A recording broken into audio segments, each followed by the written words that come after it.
સાહેબ, આપની પાસે લોકોની બીજી પણ ઘણી બધી અપેક્ષાઓ છે, જેવી કે સૌથી પ્રથમ પાણીની.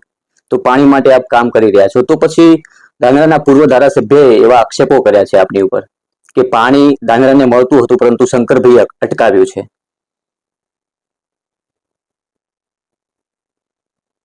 રાજભાઈ, કોને શું બોલવું એના માટે તો હું એમનો કોઈ માલિક નથી કે કોને શું વાત કરવી. દરેક પોતાની રીતે વાત કરી શકે. પણ એ ધારાસભ્ય હતા ત્યારે હું એ ધારાસભ્ય હતો રાધનપુર. જી. અને ત્યારે હું રાધનપુરની અંદર નર્મદાના પાણી લાવવા માટે મહેનત કરતો હતો અને રાધનપુરના દરેક ગામોની અંદર નર્મદાનું પાણી રાધનપુર સાંતલપુરની અંદર પહોંચાડવા માટેનું મારું કર્તવ્ય હતું, મેં બજાવ્યું હતું.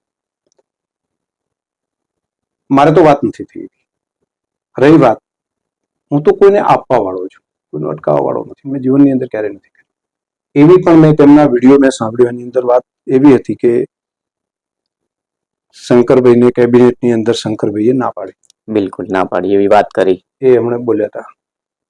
પહેલો વિષય એ છે કે એ ધારાસભ્ય હતા ત્યારે હું મંત્રી જ નહોતો. હું મારા પૂરા જીવનની અંદર માત્ર મારો 20 વર્ષનો કાર્યકાળ પૂરો થયો ને હવે આગળ ચાલી રહ્યું છે, એની અંદર માત્ર 3 વર્ષ જ મિનિસ્ટર રહ્યો છું.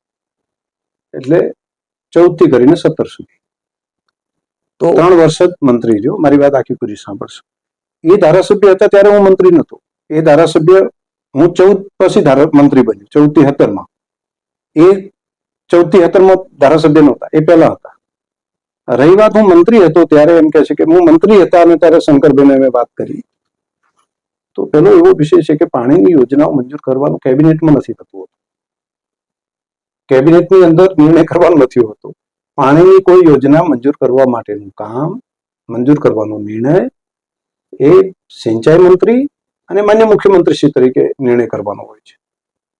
તો મને લાગે છે કે એના ઉપરથી જ અંદાજ આવી જાય છે કે હું સીધે સીધું મારે કઈ એમનો જવાબ આપવાનો નથી, સીધે સીધું સમજી શકાય. તો સાહેબ, એ ટાઈમે પણ સરકારમાં આટલું જ વજૂદ હતું શંકરભાઈનું જેટલું આજે છે? એ વખતે એટલે મંત્રી હતા ત્યારે? નહીં, મંત્રી નતા ત્યારની વાત છે. જે આક્ષેપો થયા એ મંત્રી નતા ત્યારની વાત છે. હું તો માનું છું કે દરેક ધારાસભ્યનું, ચૂંટાયેલા દરેક પ્રતિનિધિનું વજૂદ હોવું જોઈએ. દરેક ચૂંટાયેલા પ્રતિનિધિને લોકોનો 2 લાખ લોકોનો અવાજ હોય છે ધારાસભ્ય એટલે એનો અવાજ હોવો જ જોઈએ અને એમાં વજૂદ હોવું એ પોઝિટિવ છે. અને રહી વાત, વજૂદ એટલે શું?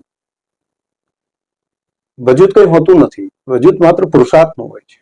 જનપ્રતિનિધિ તરીકે રોલો પાડવા માટે નથી હોતું. જનપ્રતિનિધિ આપણે બનીએ છીએ, ધારાસભ્ય બનીએ છીએ એટલે પ્રજાની સુખાકારી માટે આપણે કેટલા કલાક કાઢીએ છીએ, પ્રજાની સુખાકારી માટે આપણે કેવી મહેનત કરીએ છીએ, પ્રજાની સુખાકારી માટે આપણે કઈ રીતે મહેનત કરીને આપણા વિસ્તારને વધારે ફાયદો કરી આપીએ છીએ, આ પોતાનું દરેકનું કર્તવ્ય હોય છે.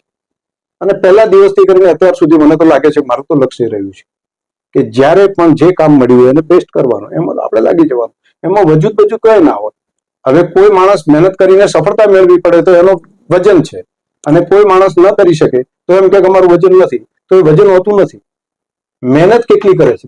તમે હું રાજનીતિની અંદર જો ટાઈમ આપ કરું અને 24 કલાક રાજકારણ જ કર્યા કરું તો મારો ટાઈમ ત્યાં જતો રહેશે.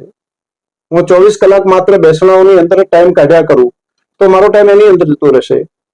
એના બદલે હું મારા વિસ્તારના વિકાસ માટે કેટલો ટાઈમ કાઢું છું, હું મારા વિસ્તારના પ્રજાજનોનું સુખ વધે એના માટે હું કેટલું કામ કરું છું. દાખલા તરીકે હું સરકારમાં આરોગ્ય મંત્રી તરીકે હતો તો મેં જિલ્લાના અત્યાર સુધીના ઇતિહાસમાં ક્યારેય ન મળ્યા હોય એટલા પેટા સેન્ટરો મંજૂર કર્યા છે. 100 કરતા વધારે એટલે તમારે દિયોદર તાલુકાની અંદર પેટા સેન્ટરો મંજૂર કરીને આપ્યા. એ ટાઈમે કહું છું. એ ટાઈમે ક્યારે ન મળ્યા એટલા પીએસસી સેન્ટરો મંજૂર કરીને આપ્યા. અને સીએસસી ને પણ અપગ્રેડ કરવાનું કામ માત્ર દિયોદર જ નહીં, એ થરાદ હોય ત્યાંથી કરીને નવું સીએસસી તળાવની અંદર બનાવવાનું હોય, નવું ધાનેરાની અંદર અમારા વસંતભાઈ પુરોહિત લઈને આવ્યા હતા તો ત્યાં આગળ મંજૂર કરવાનું હોય. દરેક જગ્યાએ, દરેક તાલુકાની અંદર, અહીંયા ડીસાની અંદર સબ ડિસ્ટ્રિક્ટ હોસ્પિટલ બનાવવાનું કામ હોય. બધી જગ્યાએ આપણાથી બનતું જેટલું કામ થઈ શકે એ આપણે કરવું, એ આપણું કર્તવ્ય છે અને આપણે કરવું જોઈએ.